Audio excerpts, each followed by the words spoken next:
Asterisk asterisk a black boy broke into the morgue and poured liquid into his deceased mother's mouth. Asterisk asterisk. The air was thick with tension as the clock ticked into the dead of night. It was a time when most people were nestled in their beds, unaware of the darkness unfolding just a few miles away. But for one boy, sleep was the least of his concerns.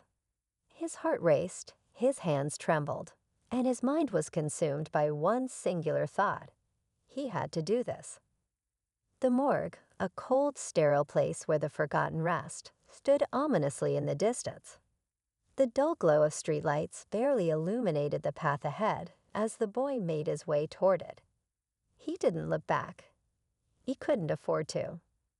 Every step he took was one closer to the unthinkable.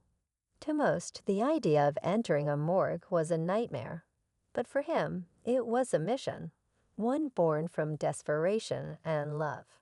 His mother had been gone for days. She had left this world in a way that no one could have prepared for, and the grief that consumed him was unbearable. But there was something more, a sense of unfinished business, a feeling that she hadn't truly left, not entirely. The doctors had called it closure. They had said she was gone, her spirit departed. But to him, the silence spoke volumes. He couldn't let go. Not yet. The boy's breath came in short, shallow bursts as he approached the heavy steel doors of the morgue. He had no plan, no exact idea of how to get inside. But he didn't need one. His heart was his guide. He had seen the look in his mother's eyes before she passed, the way she had tried to speak, but the words never came. He had to make sure she wasn't alone, that she didn't leave without hearing what he had to say. And then there was the liquid. He couldn't explain it, not even to himself. It was something he had found, a strange, almost mystical substance that had been in his family for generations. It was said to have the power to bring the dead back for just a moment, to let them hear you, to let them know you're still here, still trying to reach them. It was all he had left, hope, love, and that mysterious vial of liquid. But as he pushed through the doors of the morgue, he realized something. The tension wasn't just in his chest anymore. It was in the air surrounding him. The morgue wasn't empty. There was something else here, something hidden in the shadows, watching him as he moved deeper into the sterile hallways. It felt as if the walls themselves were closing in. And yet, he couldn't turn back. He had come this far. As he approached the room where his mother lay, cold and still, a sense of dread washed over him. This wasn't just a mother-son moment anymore. This was something far more profound. He had heard the stories, the whispers about what happens when the boundary between life and death is crossed, about the dangerous games people play with the unknown. But he couldn't stop.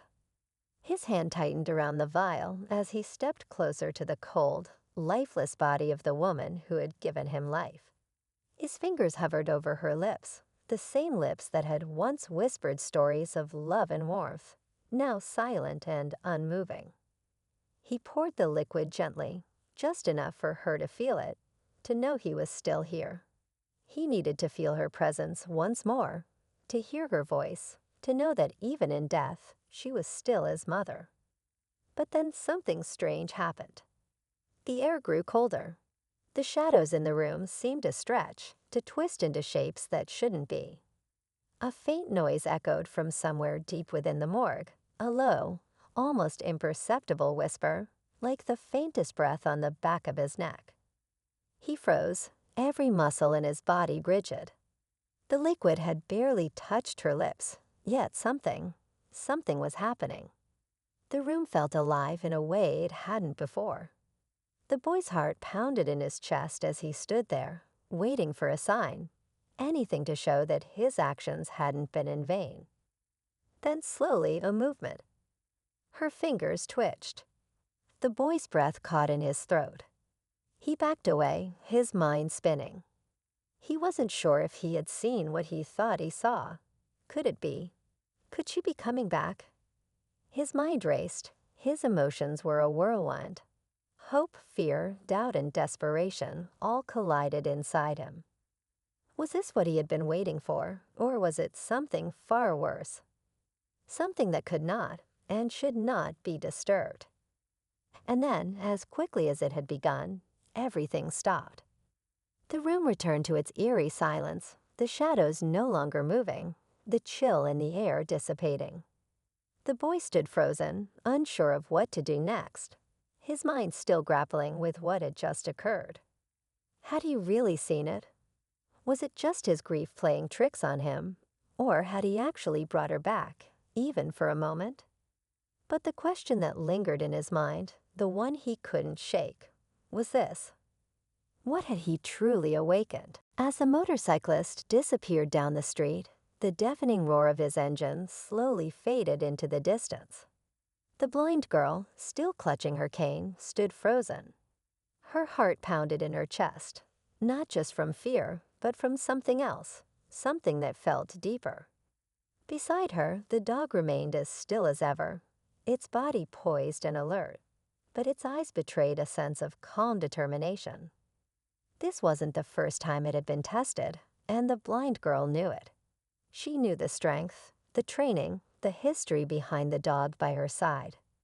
She had gotten the dog a few years ago, after years of struggling to navigate the world without help. It was her lifeline, her independence embodied in fur and loyalty. But this dog had not always been a guide dog. It had a past that no one, not even the blind girl, fully understood until much later. The dog, named Titan, had once been a K-9 officer. A hero in its own right, working alongside the police to protect the community. Titan had been trained for protection, for tracking, for saving lives in moments of crisis. The stories of its past were known only to a few, mostly the police officers who had worked with him, but one thing was clear. Titan wasn't just any dog. It was a warrior at heart, forged in the toughest conditions, a survivor of countless situations that demanded strength, intelligence, and incredible restraint. When Titan had been retired from the force, it wasn't because it was no longer capable. Far from it. It was simply time for Titan to have a new purpose. And that purpose was to serve someone who needed it, just as much as the police officers who had relied on him. For the blind girl, Titan wasn't just a guide dog. It was a protector, a companion, and a symbol of resilience. The motorcyclist, meanwhile, had no idea what he had just provoked. He had been quick to judge and dismiss what he saw as just another blind girl and her dog. But the reality was much more complicated. He had no idea that the dog he kicked had once fought alongside those who had risked their lives for others. He didn't realize that the dog had been through far worse than a careless kick. And now Titan was faced with a decision, one that no one could predict. The blind girl, sensing the shift in the air, gently patted Titan's head.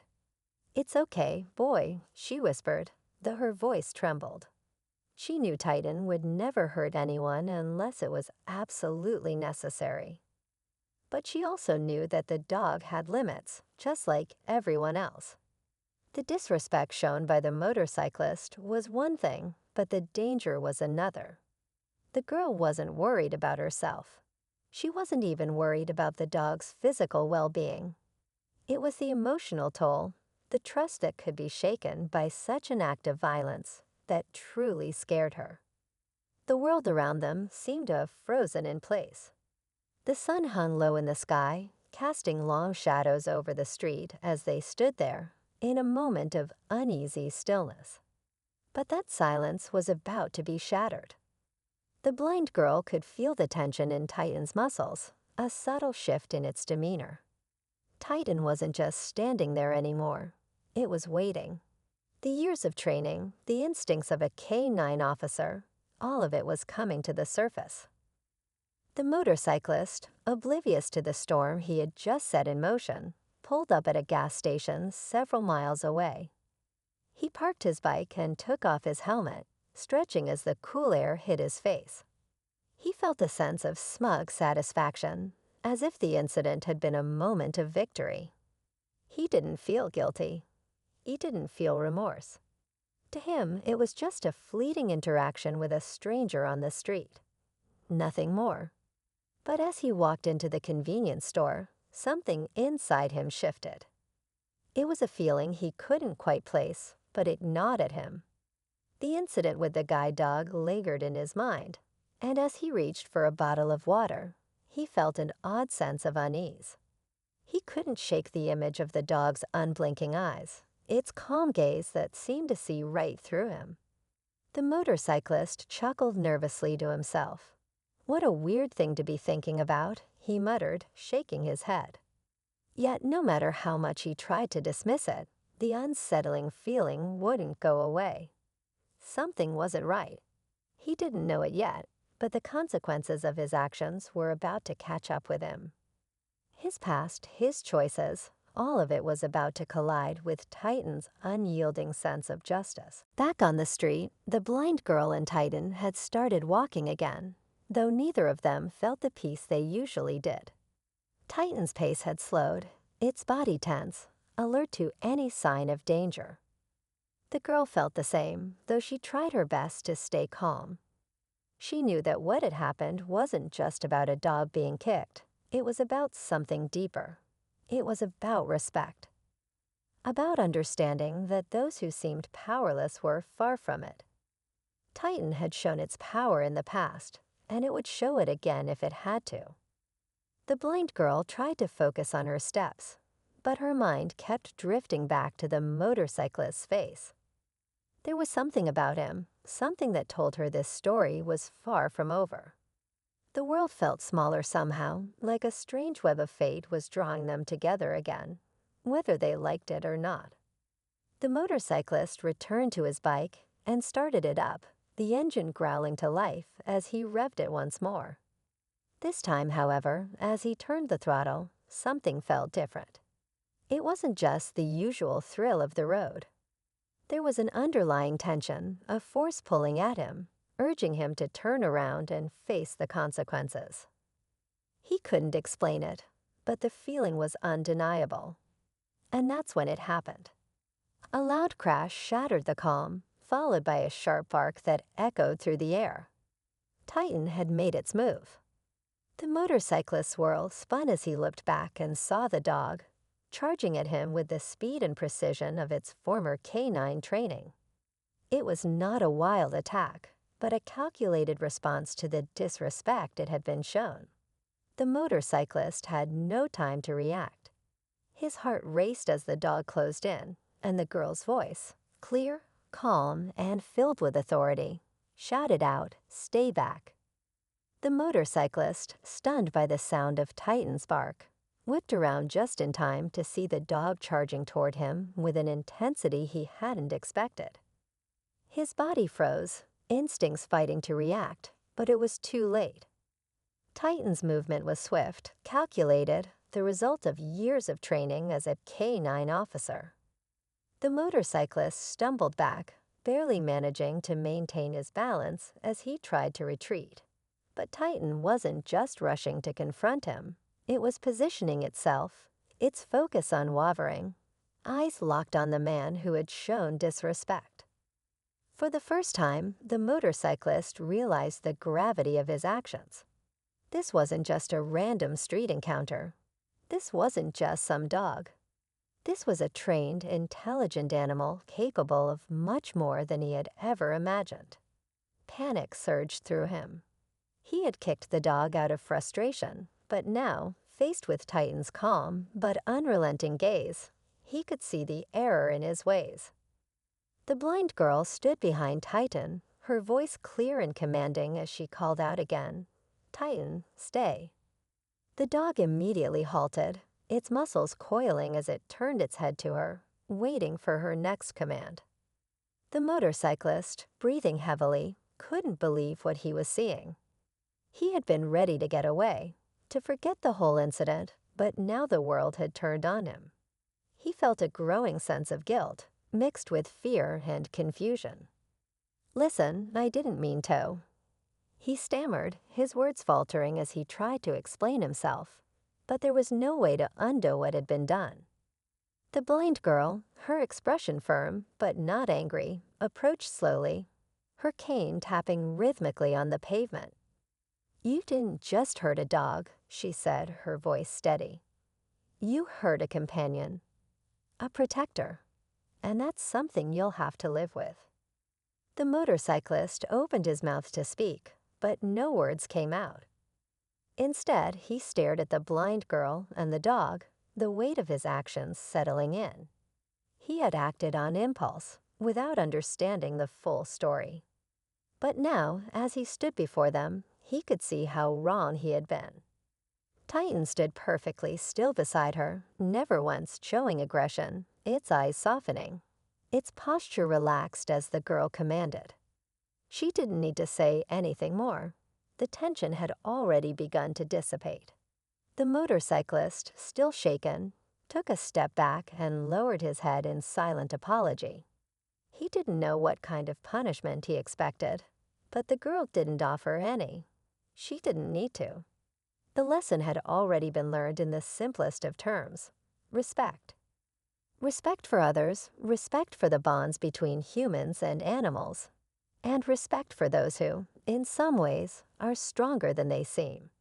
I'm sorry," he finally muttered, his voice low, almost ashamed. The blind girl nodded, acknowledging his apology but offering no forgiveness, for there was nothing more to say. She didn't need his forgiveness to move forward. What mattered was the trust between her and Titan, the unspoken bond they shared. And that trust hadn't been broken. The dog remained loyal, composed, ever the protector. As the motorcyclist started his bike and slowly turned away, he couldn't help but glance back once more. He saw the blind girl and the dog walking away from the street, their figures framed against the setting sun. The image stuck with him, the sense of something far deeper than what he had initially seen, something more meaningful than a passing moment of anger. He couldn't shake the feeling that he had encountered something profound, something that would stay with him long after the incident was over. The blind girl and Titan continued down the street, the dog's steady pace never faltering. The girl's thoughts drifted, not to the motorcyclist, but to the future. She knew that, even though things had been set right in this moment, the world could be unpredictable. But with Titan by her side, she felt a sense of peace. A sense of confidence that she would always have a protector, someone who could face the challenges of the world, no matter how great they seemed. She didn't need to explain herself. The world would see, in time, just how strong the bond between them truly was. And as they turned the corner and disappeared from view, the motorcyclist's presence faded, leaving only the echo of Titan's legacy. The dog had shown him something that day, something that went beyond the typical boundaries of man and animal, something that told the motorcyclist that respect, true respect, wasn't earned through force or fear, but through understanding and honor. The story of Titan, once a K-9 officer, and the blind girl was far from over. Their journey continued, with the dog ever watchful, ever loyal, and always ready to face whatever challenges lay ahead, together. And perhaps, just perhaps, the motorcyclist would remember this encounter, long after the streets had quieted, as the moment when he learned a lesson he could never forget.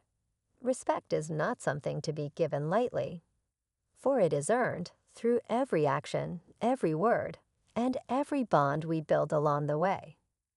As the sun dipped lower, the world seemed a little bit quieter, a little bit more aware of the power of loyalty, and the quiet strength of those who stand together, against all odds.